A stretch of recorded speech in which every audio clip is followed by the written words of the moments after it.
தமிழ்நாட்டில் இருக்கிற தமிழர்களை விட கேரளாவில் தமிழ் மேலேயும் தமிழ் மக்கள் மேலே நிறைய பற்று இருக்குது. ஒவ்வொரு நாளும் இவங்க கோவிலுக்கு போகும்போது பொற்காசு கொடுத்து சாமி கும்பிட்டு வர்றதான ஒரு வழக்கம் இருந்திருக்கு. திருவிதாங்கூர் அரச பரம்பரையினுடைய அலுவலக மொழி தமிழ் தான். இன்றைக்கி நீங்கள் தமிழ்நாட்டில் எந்த ஒரு தமிழ் சம்பந்தமான ஒரு நிகழ்ச்சி நடந்தாலும் ஒரு தமிழ்த்தாய் வாழ்த்து பாடுவாங்க. அந்த பாட்டை பாடினவர் எங்கள் ஊர்க்காரர், திருவனந்தபுரத்துக்காரர். தெரியுமா உங்களுக்கு? உள்ளாட்சி டிவி, சமூக ஊடகத்தில் சமூகத்திற்கான ஊடகம். இன்றைக்கி நம்ம திருவனந்தபுரத்தை பற்றி எல்லாருமே கவனிக்கிற மாதிரியான நிறைய விஷயங்கள் இருக்குது. அதை நீங்கள் வரலாற்று அடிப்படையில் பார்க்குறதா இருந்தாலும் கூட சேரன் செங்குட்டுவன் காலத்திலிருந்தே சொல்லுவாங்க. சேர சோழ பாண்டியன்னு 3 அரசர்களை பற்றி சொன்னாலும் சேரர்கள் பெருசாக பேசப்படலைன்னு சொல்லுவாங்க. ஆனால் நம்ம சங்க இலக்கியத்தில் எடுத்து பார்த்துக்கிட்டா கூட நிறைய சேரர்கள் பற்றின தரவுகள் கிடைச்சிருக்கு. ஏதோ கேரளாவில் ஒரு சின்ன இடத்துல சேரர்கள் இருந்தாங்க அப்படின்னு ஒரு தவறான ஒரு கருத்து இருக்குது. ஆனால் நீங்கள் வரலாற்று அடிப்படையில் பார்க்குறப்ப இன்றைக்கி தமிழ்நாட்டில் கரூர் பகுதியில் அவங்களுடைய தலைநகரை அமைச்சுக்கிட்டு கேரளா இன்றைக்கி மொத்தமாக அவங்களுடைய ஆட்சிக்கு கீழே தான் இருந்திருக்கு. அதனால் மிகப்பெரிய பேரரசாக இருந்திருக்காங்க. ஆனால் திருவனந்தபுரத்தை நேரடியான ஒரு சேர தொடர்பு இருந்ததற்கான ஆதாரங்கள் உங்களுக்கு எதுவும் சொல்லிக்கிற மாதிரி இல்லை. நீங்கள் சோழர்னுடைய, அதாவது குறிப்பாக சோழர்னுடைய ராஜராஜ சோழ காலத்தில் அவருடைய மெய்கீர்த்திகளில் ஒரு வரி இப்படி வரும்: காந்தலூர் சாலை களமறுத்து அப்படின்னு வரும். அதற்கு வரலாற்று ஆசிரியர்கள் என்ன சொல்கிறாங்கன்னா, இந்த சாலை அப்படிங்கிறது இன்றைக்கி திருவனந்தபுரத்தில் கூட சாலைன்னு ஒரு பகுதி இருக்குது.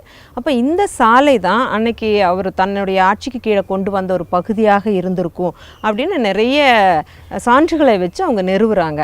அப்படிங்கிறத தவிர உங்களுக்கு திருவனந்தபுரம் பற்றின ஒரு நேரடியான வரலாற்று தரவு இன்னும் அரசருக்கு கீழே இருந்தது அப்படின்னலாம் நம்ம ஒரு 10ஆம் நூற்றாண்டுக்கு முன்னால் எதையும் சொல்கிற மாதிரி இது வரைக்கும் கிடைக்கலன்னு தான் சொல்லணும். அதற்கு பிறகு சம்ஸ்தானம் உருவானதுக்கான நிறைய வரலாற்று தரவுகள் நமக்கு கிடைக்குது. அதில் முதல் அரசர், அதாவது அந்த ஃபவுண்டர் கிங் சொல்லுவாங்க இல்லையா, அப்படி யாருன்னு பார்க்குறப்ப நமக்கு மார்த்தாண்டவர்மா மகாராஜாவை பற்றி சொல்லுவாங்க. அவர் ஒரு பெரிய பிரச்சனையை மேலிட்டு அதிலிருந்து அவர் மீண்டு வந்து தான் இந்த ஒரு அரசை அமைச்சார் அப்படின்னு சொல்லுவாங்க. மருமக்கத்தாய முறைப்படி மார்த்தாண்டவர்மாவினுடைய மாமாவனுடைய ஆட்சியில் இருந்தபோது அவருடைய மகன்களுக்கு இந்த ஆட்சி வேணும்னு சொன்னதாகவும், அங்கே இருந்த 8 வீட்டு பிள்ளைமார்கள் எல்லாமே அரசனுடைய மகன்களுக்கு தான் இந்த ஆட்சி கிடைக்கணும்னு அதுக்காக உதவுனதாகவும், ஆனால் உண்மையிலேயே மருமக்கன், அதாவது அவங்களுடைய தங்கை மகனான மார்த்தாண்டவர்மாவுக்கு தான் மருமக்கத்தாயப்படி அரசு உரிமை அப்படிங்கிற ஒரு பிரச்சனை இருந்தது. அதை அவர் மார்த்தாண்டவர்மா ரொம்ப வீரமான அரசனுங்கிறனால அதையெல்லாம் பிரச்சனைகளெல்லாம், அதாவது இந்த 2 மாமா மகன்களையும் கொன்று இந்த 8 வீட்டு பிள்ளைமார்களை எல்லாமே கொன்று அந்த ஆட்சியை கைப்பற்றினதாக நமக்கு வரலாற்று சான்றுகள் கிடைக்குது. அப்படி இருந்தபோது ஊருக்குள்ளே நிறைய பிரச்சனைகள் இருந்ததா. பக்கத்தில் இருந்த வேணாடு இது போன்ற சின்ன சின்ன நாடுகளை எல்லாம் மார்த்தாண்டவர்மா தனது ஆட்சி கீழே கொண்டு வரும்போது நாட்டில் பெரிய உள்நாட்டு கிளர்ச்சிகள் ஏற்பட்டது மார்த்தாண்டவர்மாவுக்கு எதிராக. அதற்கு இவர் ரொம்ப புத்திசாலித்தனமான ஒரு தீர்மானம் எடுத்தார். அது என்னன்னு கேட்டிங்கன்னா, எல்லாருக்குமே இங்கே கடவுள் பக்தி மிக அதிகம். குறிப்பாக நீங்கள் பத்மநாப சாமி கோவில் மேலே இருக்கிற மதிப்பு மரியாதையும் எல்லாத்துக்கும் நிறைய இருந்தது. அதனால் இவர் என்ன பண்ணார்னா, தன்னுடைய ஆட்சியை திருப்படித்தானம் அப்படின்னு சொல்லி கோவிலுக்கு சமர்ப்பிச்சிட்டார். பத்மநாப சுவாமி தான் அரசனாகவும் தான் அதனுடைய ஒரு அடியாளாகவும் இருப்பதாக திருப்படித்தானம்னு சொல்லுவாங்க. மலையாளத்தில் திருப்படிதானம் அப்படின்னு சொல்லுவாங்க. அப்போ அரசை கோவிலுக்கு சமர்ப்பித்து இவர் அவருடைய ஒரு ஆளாக, ஒரு அடியாளாக இருந்து ஆட்சி செய்வதாக ஒரு வகையான ஒரு உணர்வை ஏற்படுத்தினார். இதன் காரணமாக என்னாச்சுன்னா, அந்த உள்நாட்டு கிளர்ச்சிகள் ஏற்படும் போது தாங்கள் மார்த்தாண்டவர்மாவுக்கு எதிராக அல்ல, கடவுளுக்கு எதிராக நம்ம போராடுறோம் அப்படிங்கிற மாதிரியான உணர்வு ஏற்பட்டதுனால இந்த உள்நாட்டு கிளர்ச்சிகள் எல்லாமே அடக்கப்பட்டது. ரொம்ப புத்திசாலித்தனமான ஒரு முடிவு அவர் அதை எடுத்தது. அதுக்கு பின்னால் நாட்டில் இருந்த எல்லா பிரச்சனைகளும் தீர்ந்ததுன்னு சொல்லுவாங்க.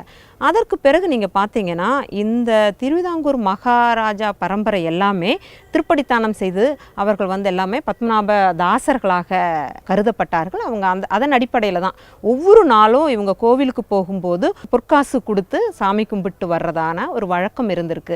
இந்த திருவிதாங்கூர் அரச பரம்பரை பற்றி சொல்லும்போது நிறைய வினோதமான செய்திகள் நிறையவே இருக்குது. நீங்கள் பிற நாட்டில் இருக்கிற அரசர்கள் மாதிரி இல்லாமல் இவங்க எல்லாமே நல்லா படித்தவங்க. இன்னும் சொல்லப்போனால் வெளிநாடுகளில் வெளிநாடுகளில் போய் ஆங்கிலத்தில் டாக்டர் பட்டமெல்லாம் வாங்கினவங்க இருக்காங்க. இன்றைக்கும் மியூசிக்கில் சுவாதி திருநாள் மகாராஜாவை பற்றி சொல்லாமல் இன்றைக்கி யாருமே படிக்க முடியாது, அந்தளவுக்கு நிறைய விஷயங்கள் செஞ்சுருக்காங்க. எல்லாமே நிறைய படித்த மகாராஜாக்கள். இன்றைக்கி இருக்கிற திருவனந்தபுரத்தில் இருக்கிற கேரள பல்கலைக்கழகமாக இருந்தாலும் சரி, இன்றைக்கி இருக்கிற மெடிக்கல் காலேஜ், இருக்கிற மியூசியம், கனகக்குந்து பேலஸ் அப்படின்னு இன்றைக்கி இருக்கிற, இன்னும் சொல்லப்போனால் நீங்கள் செக்ரட்டரியேட்டு கூட இந்த அரசர்கள் கொடுத்த அந்த கட்டிடங்கள்ல இருந்தால் இன்றைக்கி இயங்கிட்டு இருக்காங்க. அதை தொடங்கி வச்சது எல்லாமே இந்த அரச பரம்பரை தான். அதனால தான் இன்றைக்கி கூட மக்களுக்கு இந்த அரச பரம்பரை மீதும் அரச குடும்பத்தின் மீதும் அளவுக்கு அதிகமான ஒரு மரியாதை இருக்குது. வருஷத்தில் ஒரு நாள் அந்த ஆராட்டு அப்படின்னு ஒரு நாள் இருக்கும். அன்னத்தன்னைக்கு இந்த அரசர்கள் வந்து சங்குமுகம் போய் அங்கேருந்து இந்த வாள் எடுத்துகிட்டு ஒரு ஊர்வலம் வருவாங்க. அதுக்கு இன்றைக்கி கவர்மெண்ட் கூட ஒரு ஹாலிடே கொடுப்பாங்க. அது இல்லாமல் நீங்கள் அரசு சம்பந்தமாக ஏதாவது இந்த திருவிதாங்கூர் அரச பரம்பரை அந்த குடும்பம் சம்பந்தமான எந்த நிகழ்வும் ஒரு அரசாங்கத்தினுடைய ஒரு நிகழ்வாக எடுத்துக்கொள்கிற ஒரு முறை எனக்கு தெரிஞ்ச வரைக்கும் வேறு எங்கேயுமே இல்லை. எல்லா இடத்துலையுமே இருக்கிற அரச குடும்பங்கள் எல்லாமே ஒரு தனிப்பட்ட குடும்பமாக ஒதுங்கிருச்சு. அப்படி இல்லாமல் கவர்மெண்டினுடைய ஒரு பாகமாக ஒரு பகுதியாக இன்றைக்கி கூட மக்கள் அதை நினைக்கிறாங்க. தங்களுடைய ஒரு நிகழ்வில் இந்த அரச குடும்பத்தில் யாராவது வந்தால் அது ஒரு புண்ணியமாக நினைக்கிற அளவுக்கு ஒரு மரியாதை எல்லா மக்கள்கிட்டமும், அது படித்தவங்க இருந்தாலும் சரி, பெரிய பணக்காரங்களாக இருந்தாலும் ஏழை மக்கள்கிட்டவும் அதே மாதிரியே இருக்குது. அந்த ஒரு பெருந்தன்மை இன்றைக்கும் அந்த குடும்பத்துக்கு இருக்குது அப்படிங்கிறது தான் அவங்களுடைய வெற்றின்னு சொல்லணும். பத்மநாப சுவாமி டெம்பிள் பார்த்திங்கன்னா அதில் ஒரு தனித்தன்மை இருக்குது. கேரளாவில் இருக்கிற ஒரு கோவில் கூட இந்த வகையான ஒரு ஆர்கிடெக்சரோடு இருக்காது. அதற்கு காரணம் என்னன்னு கேட்டிங்கன்னா, தமிழ்நாட்டில் இருந்து இந்த கல் சிற்பிகளை கொண்டு வந்து இங்கே இந்த கோவிலை கட்டுனாங்க அப்படின்னு ஒரு சரித்திரம் இருக்குது. அது உண்மையும் கூட. மற்ற கோவில்கள் எல்லாம் பார்த்திங்கன்னா இங்கே நிறைய பக்கத்துல எல்லாம் பெரிய பெரிய கோவில்கள் இருக்குது. அந்த கோவில்கள் எல்லாமே 4 கட்டு அப்படின்னு சொல்லுவாங்க. அதாவது உள்ள ஒரு கோவில் இருக்கும், 4 வாசல்கள் இருக்கும். அது எல்லாமே ஒரு வகையான ஒரு கேரள கட்டிடக்கலைக்கு உகந்ததாக இருக்கும். ஆனால் நீங்கள் பத்மநாப சுவாமி டெம்பிள் மாத்திரம் அதிலிருந்து மாறுபட்டு முற்றிலும் ஒரு நீங்கள் தஞ்சாவூர் கோவிலுக்கு போகும்போது எப்படி ஒரு உணர்வை கொடுக்குதோ அந்த மாதிரியான ஒரு உணர்வை கொடுக்கும். இதில் இன்னும் வேடிக்கையான விஷயம் என்னன்னு பார்த்தீங்கன்னா, இங்கே கேரள ஆசாரி வேலைகள், அந்த மர வேலைகள் செய்கிறவங்களாம் ரொம்ப நுணுக்கமாக செய்வாங்க. இந்த கோவில் அதுக்கு பக்கத்தில் ஒரு குதிரை மாளிகைன்னு ஒரு மாளிகை இருக்குது. அந்த மாளிகையில் நீங்கள் போய் பார்த்தீங்கன்னா அந்த மர வேலைகள்லாம் செஞ்ச போது இது எப்படி இதனால் அவங்க செய்ய முடியுது, இந்த அளவுக்கு ஒரு டெக்னாலஜியெல்லாம் இல்லாத காலத்தில் எப்படி இந்த மாதிரி ஒரு செயினெல்லாம் மரத்துலேயே செஞ்சுருப்பாங்க, அதெல்லாம் எப்படி செஞ்சாங்கன்னு ஆச்சரியப்படுற மாதிரி இருக்கும். நீங்கள் கோயம்புத்தூர் பகுதியில் இருக்கிற நிறைய ஜமீன் வீடுகள் எல்லாம் பார்த்தீங்கன்னா இங்கிருந்து ஆசாரிகளை கொண்டு போய் மர வேலைகள் செஞ்சு இந்த வேலைகள் அதே மாதிரி அங்கே இருக்கிறத பார்க்கலாம். அப்போ அந்த காலத்தில் கூட ஒரு வகையான ஒரு கம்யூனிகேஷன் இங்கேயும் அங்கேயும் நடந்திருக்குதுங்கிறதுக்கான நிறைய சான்று நமக்கு இன்றைக்கி கூட பார்க்க முடியுது பாருங்கள். திருவனந்தபுரத்தில் குறிப்பாக நீங்கள் அந்த திருவிதாங்கூர் அரச பரம்பரையினுடைய அலுவலக மொழி எல்லாம் அஃபிஷியல் லாங்குவேஜ் எதுன்னு நீங்கள் பார்த்தீங்கன்னா அது தமிழ் தான். அப்போ ஏதோ இன்றைக்கி கொஞ்சம் அதிகப்படியாக தமிழுக்கு முக்கியத்துவம் கொடுக்குற மாதிரி சொல்கிறேன்னு நினச்சிங்கன்னா இல்லவே இல்லை. டச்சுக்காரங்களுக்கும் போர்த்துகீஸ்காரங்களுக்கும் இந்த திருவிதாங்கூர் மகாராஜாக்களுக்கும் இடையிலான அக்ரிமெண்ட்ஸ், நிறைய உடன்படிக்கைகள் எல்லாமே தமிழில் தான் எழுதியிருக்காங்க. இன்றைக்கி கூட நீங்கள் ஆர்கியூஸில் போய் பார்த்தீங்கன்னா அதுக்கான சான்றுகள் இருக்குது. ஒரு குறிப்பிட்ட காலம் வரைக்கும், அதாவது ரொம்ப சமீபத்தில் வரைக்கும் தமிழ் மொழி இங்கே வந்து அந்தளவுக்கு போற்றப்பட்டிருக்கு. அதுக்கான சான்று இன்றைக்கி பல்கலைக்கழக கல்லூரி, பல்கலைக்கழகத்தில் இருக்க தமிழ்துறை, இது எல்லாமே பிற துறைகள் தொடங்குறதுக்கு முன்னதாகவே அரசர்கள் தமிழ்துறைக்கு முக்கியத்துவம் கொடுத்து தமிழ்துறை தொடங்கி வச்சுருக்காங்க. அதனால தான் இன்றைக்கி கேரள பல்கலைக்கழகத்தினுடைய தமிழ்துறை வந்து 100 ஆண்டு பழமையுடையது அப்படின்னு சொல்லுவாங்க. இன்றைக்கி நீங்கள் தமிழ்நாட்டில் எந்த ஒரு தமிழ் சம்பந்தமான ஒரு நிகழ்ச்சி நடந்தாலும் ஒரு தமிழ்த்தாய் வாழ்த்து பாடுவாங்க, நீராடும் கடலொடுத்துன்னு சொல்லி. அந்த பாட்டை பாடினவர் எங்கள் ஊர்க்காரர், திருவனந்தபுரத்துக்காரர், தெரியுமா உங்களுக்கு? மனோன்மணியன் சுந்தரனார். அவர் இந்த ஊரில் பிறந்து வளர்ந்தவர். அவருடைய வீடு இந்த கவடியார் பேலஸ்லேருந்து 1 கிலோமீட்டர் அந்த அப்புறம் பேரூர் கடை அப்படிங்கிற ஒரு இடத்துல தான் இருக்குது. இன்றைக்கி அந்த இடத்துக்கு ஒரு பெரிய ஒரு சட்டக்கல்லூரி இருக்குது. அவர் வந்து பல்கலைக்கழக கல்லூரியில் தத்துவ பேராசிரியராக வேலை செஞ்சு அங்கிருந்து ஓய்வு பெற்றார்.